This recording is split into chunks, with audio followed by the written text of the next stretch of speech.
your job. Put the gun down before you kill someone.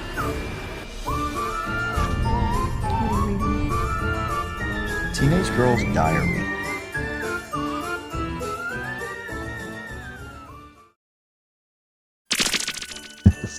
Hello and welcome to another Dollar Store Drive-In.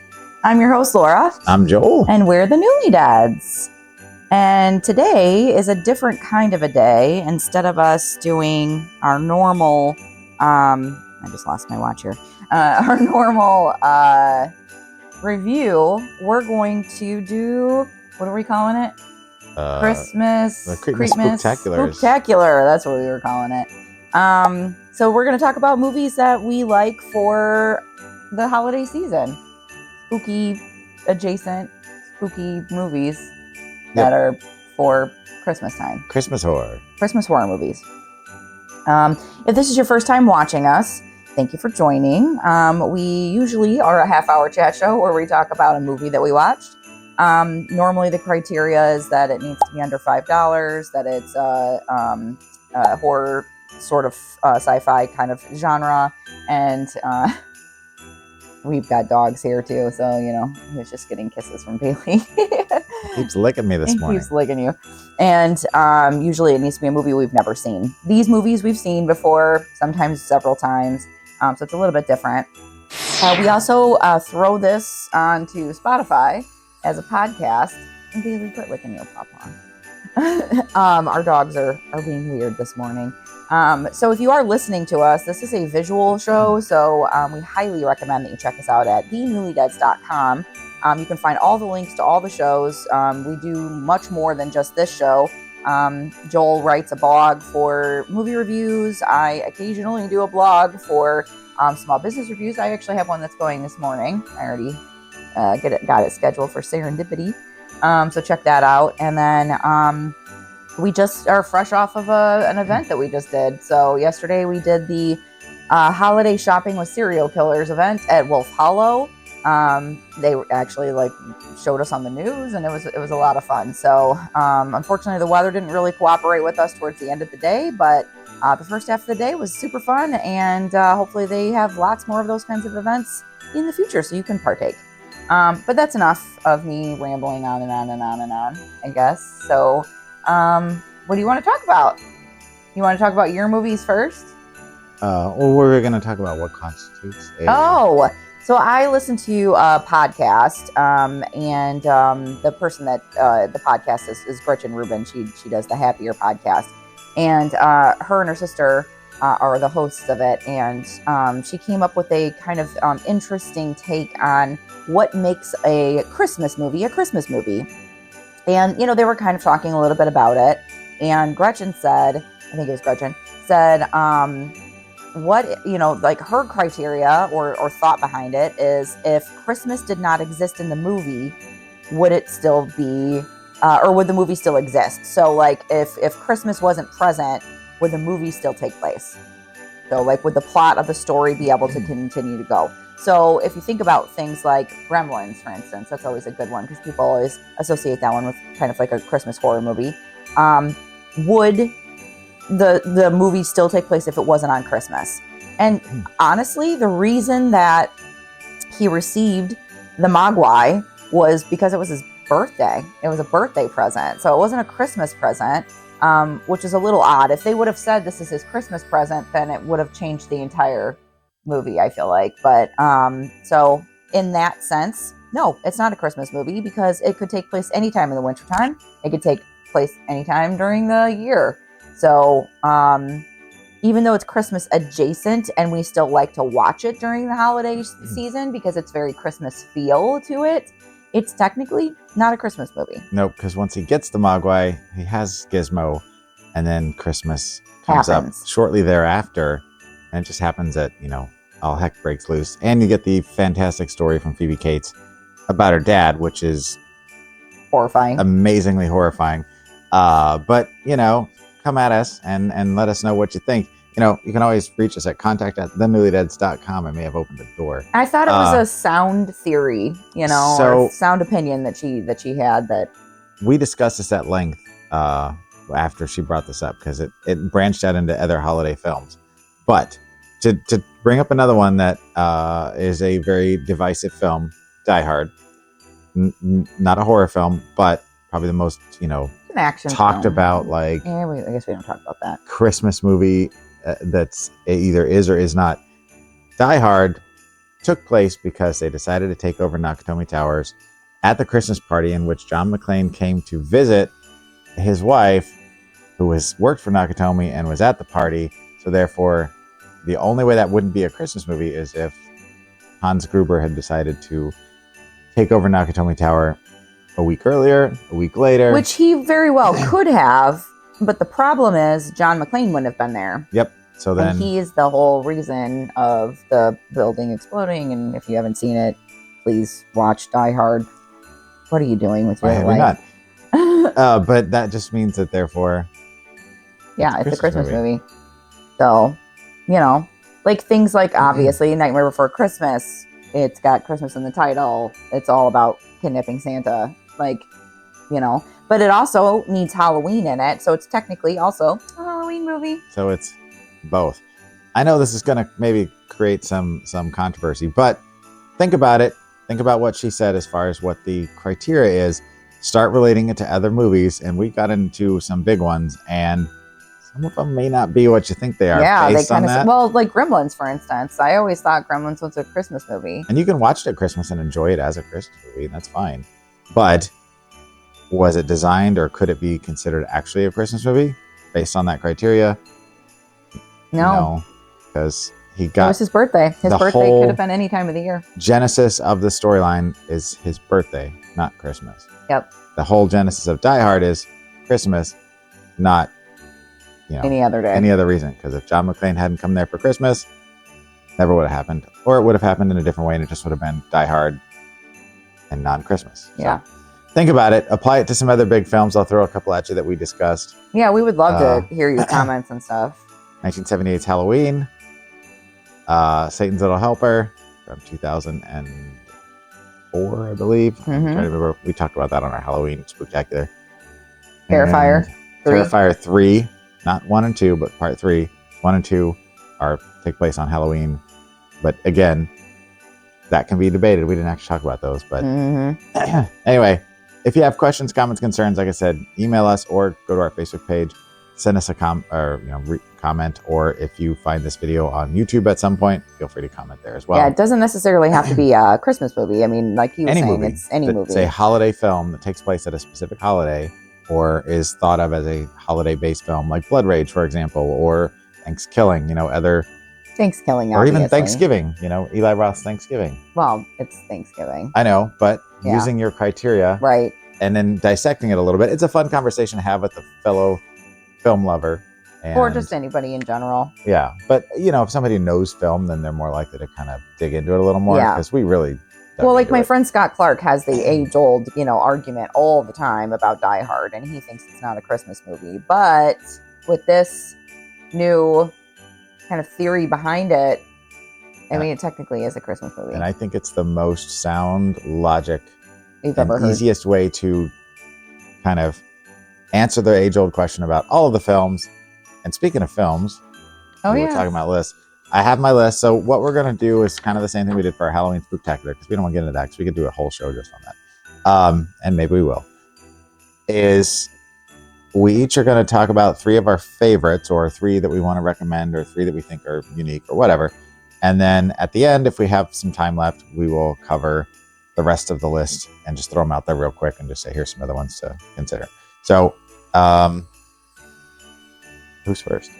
I I don't remember. mean, do you want to go first? I think you went first on the other one. So now I made this list before we had this conversation. So I have some my of these- notes on my phone, so I'm not just ignoring and texting or something like that. So some of these actually may, and I'm going to go a little more eccentric rather than like straight ahead, because there's all the big ones, and we'll mention them at the end if she doesn't. Oh, I have a don't whole talk list of about them. Yeah. So we'll get to those if we don't touch on them. But anyway, one of the first ones that's become one of my favorites over the years, the more that I've seen it, first time I saw it, I was kind of like, what is this? And then I saw it with Joe Bob. I also watched it a couple times in between, before and after. and now it's become a staple. And it's Christmas Evil from 1980, a movie about a man who is not quite well. He's got some issues with his job and his boss, and wants to be Santa, and dresses up like Santa to go to the holiday party. He's very much like, everybody treats him like, he's an idiot, and he's just not had a really good life. And he has kind of a mental break and starts to kind of disintegrate. And there's a big question mark at the end as to what the heck happens. But it's just this really interesting character study, kind of like the Babadook is for what is it? Postpartum depression or like something like that. That's not it, because that kid was like a take on mental health. But like a mental health thing, that was a bad example. But but yeah, it's like a kind of a meditation on mental health. And Christmas Evil was way earlier than that. And people look at it and they see the cover and they're like, oh, it's another Silent Night, Deadly Night. But it's not. It is something very like deep and dark, and it feels a lot like a Christmas Story in the tone and everything. It's lots of Vaseline lens, sort of soft focus sort of thing. Yes, thank you. But if you watch it with those eyes instead of expecting it just to be a straight up slasher movie, it's just an interesting like drama almost. So that's my first one. Yeah, I like that. I'm gonna start with, and now that I'm thinking about some of the criteria, I'm like, could this not be a Christmas movie? And you could throw that out there when you give your suggestion. Say, so P2. Yep, we watched that one this year. Yeah. The reason that she is locked, I guess, in the, if you haven't seen P2, basically it's about this woman who works late. She's single, and she's supposed to be going to like her sister's house for Christmas. And, she tells her sister, she's like, I'm on my way. And then she continues to keep working a little bit, like a lot of people do. And then she realizes that everybody in the building's pretty much gone. And then so she's like trying to get down into her car and stuff. And so like there's like a security guard or whatever that helps her get down there. And when she gets to her car, it doesn't start. Oh, no. Yeah. So bad things happen then after that. Oh, no. But would it be a Christmas movie? Did we talk about it? Huh? Did we talk about it? I don't think we did. But I mean, I think the short answer is yes, because the reason that she goes down into the garage and becomes captive to Wes Bentley's psychotic parking attendant, which P2 relates to the floor she's parked on, incidentally, is because it's the holidays. Yeah. And he wants to spend Christmas with and her. Everything is, and everything. Nobody's there. It's a perfect opportunity. Yeah. It's a little bit far-fetched at times, but it's way better than it should be. I like P2. Yeah, we both It's pretty good. If you've ever seen American Beauty, it's that guy that's in there. Wes Bentley, yeah. Yeah, he's the one that films The Bag. And Rachel not Rachel. Which I love that movie. Rachel McAdams? No, Rachel... yeah. Oh, who's in it? Rachel Nichols. Nichols, yeah. Not McAdams. Yeah. Wrong Rachel. I don't know. I like that movie. It's different. It's not really super Christmassy, but I mean, there's Christmas elements in it. Obviously, he's trying to have a Christmas dinner, and she's got presents and stuff like that, and she's trying to make it, like I said, home for the holidays kind of thing. And so that's my number one. Not my number one pick ever. Just but the first. Yeah. Just if you haven't seen P2, it's definitely Christmas themed. So go ahead and put it on your list. And these are both on the shelf so far. So the next one I'm going to throw out there is another oddity that is a film that I want to say is Australian in nature, but has a lot of American, at least an American actor in it. And there's a great documentary about it that I will put up here. I can't remember the name of it right now, but I'll put it up here so you can check it out. But it's 2016's Red Christmas, which I think I've had you watch at least once. It's recently been added to the shelf. And it takes place on Christmas, and the basic gist is Dee Wallace Stone is the lead. She's a mom. Her kids are home for Christmas, and a weird, strange person dressed in a cloak shows up and wants to give her a letter. The letter essentially is saying that he's her child that she had aborted and is back to be a part of her life, wants to, reintegrate into her world. And she says, no, I don't know who you are. Get away. And things go sideways from there because he just continues to want to be a part of things. And it's a really complex story, but it all takes place under the guise of it being a slasher film, which it is. There's a whole lot of very over-the-top death in it. It's very dark. It's very moody and brooding, and a lot of questions are asked that are kind of hard to think about. But at the end, it's really well done, and the guy that directed it is super nice. And if you watch a documentary about it, it just adds another layer to the story, because he had a lot of struggle getting it made, and it took him a long time. And in the end, he's got this thing that I don't feel like he gets enough credit. Yeah. It's not everybody's cup of tea. It was on Netflix for a while. I don't know where it is now. I'll have to figure that out and put it up here. But I just added it to the shelf this last year, and it's one of those movies that I don't know that I could watch it every year all the time, but it's just so well done and so good. And Dee Wallace, of course. Yeah. I love Dee Wallace. It's something that you should check out. And I'm pretty sure I showed it to you at least once. It sounds kind of familiar. I'm leaving some things out because there's some stuff in it that is important to the storyline that if I give it up now, but just needless to say, it's something that you Yeah, we want go you to into see it. with a little bit of no knowledge is better than knowing everything. Okay, so my second one is a Christmas horror story. It's from 2015. I love a good anthology, and this anthology, I feel like there's a couple storylines that are a little like, they don't tie in as well, I think, to the rest of the stories as the others. They all kind of do. You know what I'm talking about? The one that's in the woods and the kid. I mean, the more I watch it, the more I catch things. Yeah, 'Cause but I've seen it now like 6 times. I know, 7 but times. it's still it's a little more abstract to the story. Like the characters like connecting together. Well, I mean, the stepfather, Mm-hmm. is he dad or stepdad? He's stepdad. Stepdad. Or, I don't know. Yeah, He's whatever. stepdad. Is the police officer I that is know. investigating I know. the kids in the school story. I know.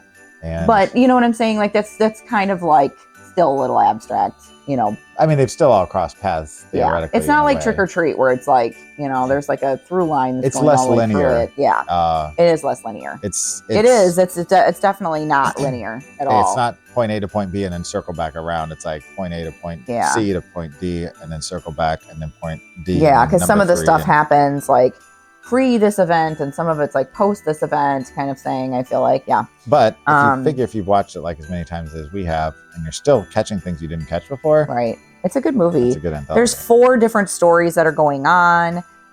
You've got things like Krampus in it. You've got a Santa, obviously.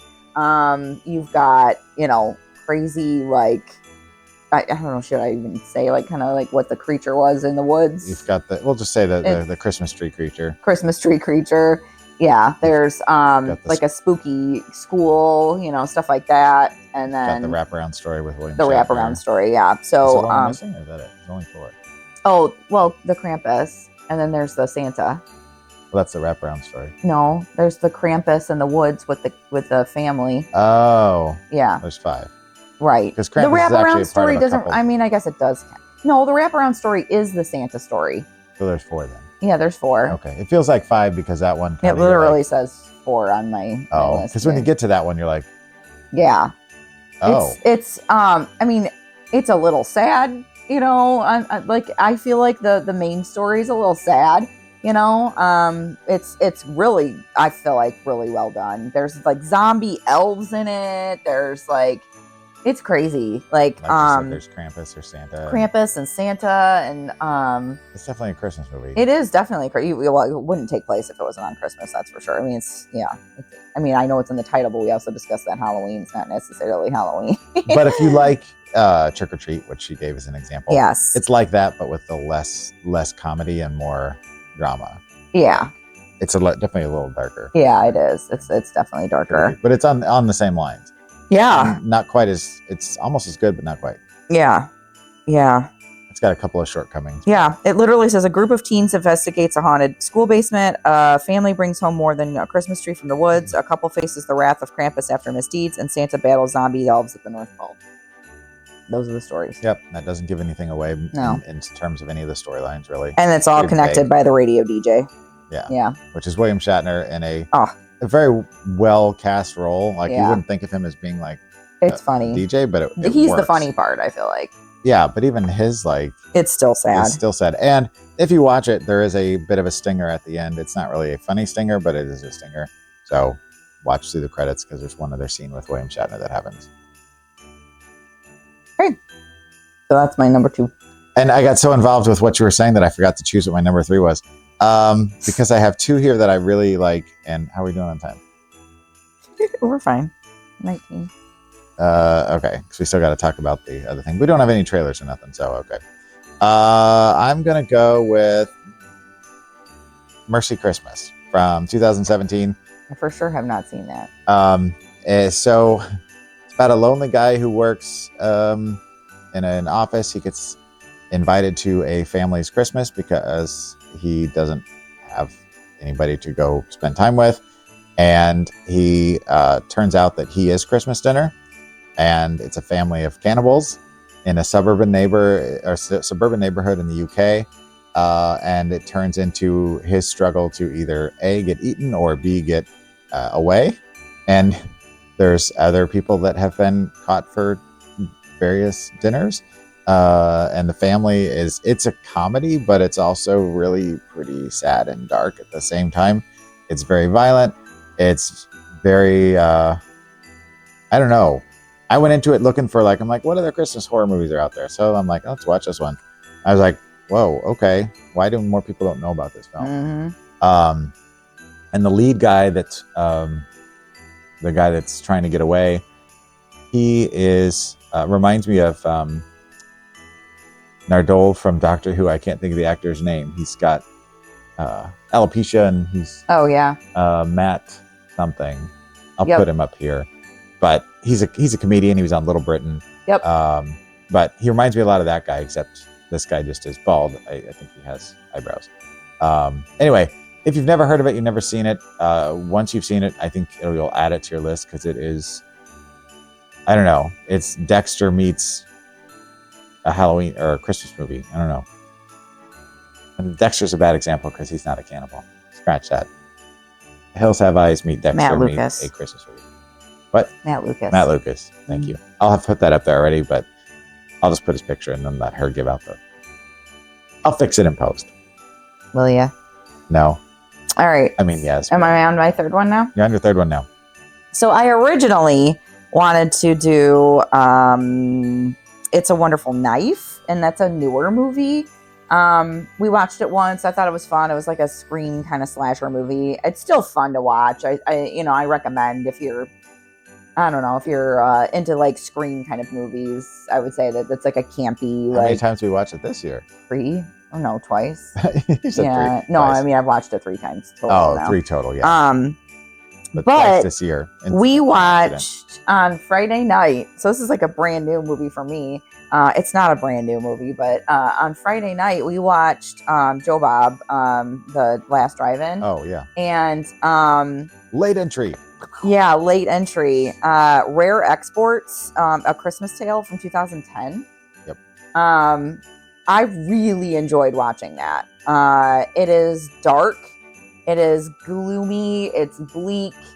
It's really got a spin on the Santa kind of thing. And Joe Bob was talking about Finnish people and how their perception of Santa. And I'm curious to know if that was all true. If they really did think Santa was a bad guy and he was a mean, evil creature that boiled children. I mean, I can't see. Joe Bob usually provides. Yeah, pretty.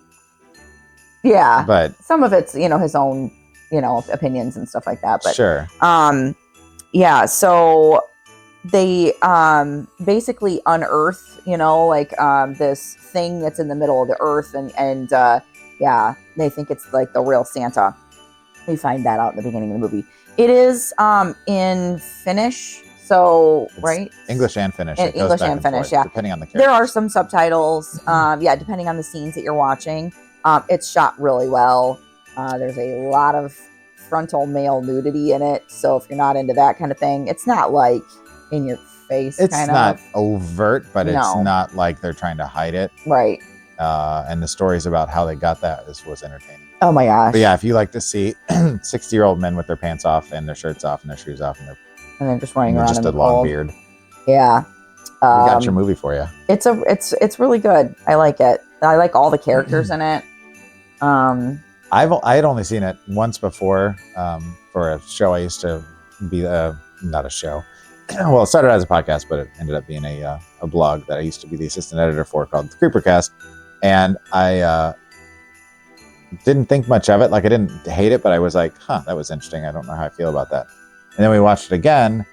I appreciated it a lot more. And I like folklore, and like that's really what this is. It's like it is explaining in visual like what the folklore of that what they feel like Santa is. And it's so well done. Oh my gosh, I loved it. And if you guys may be familiar with the director's newest film that just came out last year, or maybe Sisu, SISU. I'll put the poster up here about a guy, an older man who finds gold and then is trying to get it back to where he can sell it and make some money. And he runs into some Nazis and they want the gold and try and kill him. And they realize that that's a bad idea. It's basically John Wick with an older man in the middle of the desert. Like it's like a Western. With the Nazis. Like almost like a Western kind of. But it's way violent. I haven't actually really seen it yet. But everybody I know that's seen it has the said trailer it's great. looked amazing. And based on rare exports, I can't imagine it won't be a fantastic, fun movie. So, yeah. Good call. So that's my third pick there. And I guess if you want to say like there's the bonus one or whatever is that It's a Wonderful Life, because I did initially choose that. Well, you want me to run through the ones I've got here real quick? We've got, We got just enough time we'll just do this real quick. So Santa's Sleigh from 2005, Silent Night from 2012, Better Watch Out from 2016, Jack Frost from 1997, Inside from 2007, Terrifier 3, which now is debatable, from 2024, Santa Jaws from 2018, which was originally where I was going to go, Good Tidings from 2017, which don't watch that if you want to have a good Christmas. And then, of course, the big three, Krampus, Silent Night, Deadly Night, and Black Christmas. Yeah. Not the two remakes, not that they're not bad, but I'm just talking about the original 1974 one. I haven't seen the newest remake, but the second one, I actually like the 2006 one. And if you're interested and you like this format that we do, we would be happy to do it more often. We could figure out how and what to do. Yeah, not just, every week doing like the, one movie or whatever. We could, very well like once a month or once a quarter or something like that. Like just have like a little chat where we talk about, some genre of movies or like, something. Or just randomly do lists like Random this or lists. whatever. Yeah. Who knows? Yeah. If you the like world it, is our oyster. please let us know at contact@thenewlydeads.com. Boy, that's coming up there a lot. All right. So what are we going to watch next week? Christmas is over. Dang it. So next week, we're back to our regularly scheduled programming with 2018. Lake Fear 3. Yeah. We haven't seen part 1 or 2, so. Do we need to? It's waiting. I don't know. But we're watching part 3. All right, let me read the synopsis here. A demonic evil is unleashed following a man named Remington, who recently escaped its deadly clutches. Trying to evade this relentless demon, Remington hides out in a bar with two women in search of a missing person and a failing host of a paranormal-themed TV show. It becomes a battle for survival as the evil spirit releases its wrath, hell-bent on collecting the souls of these three new victims. The group must band together to bring an end to this evil once and for all. Man, this could be good if the right mix, like it sounds fun. It sounds like, oh my God, is it not Once Upon? No, why can't I think of it?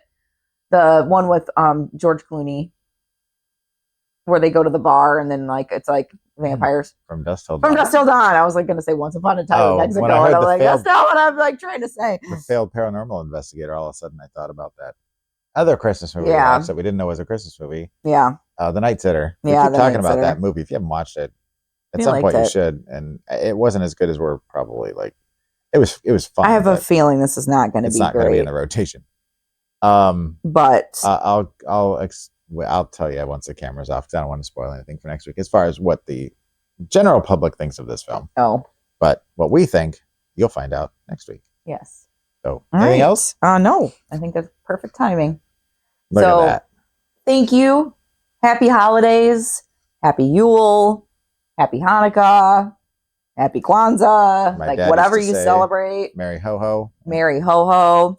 Happy I like that. Christmas. We should just start saying Merry ho ho. I usually say Merry ho ho or Happy Christmas. Happy My Christmas. Two preferred greetings. Yeah, Merry ho ho. So, thank you very much for watching. We hope that you have a wonderful holiday season, and until next week. Keep it cheap and creepy. And I said it, I think, a couple weeks ago, but ho ho ho. Happy Christmas, everybody. Bye.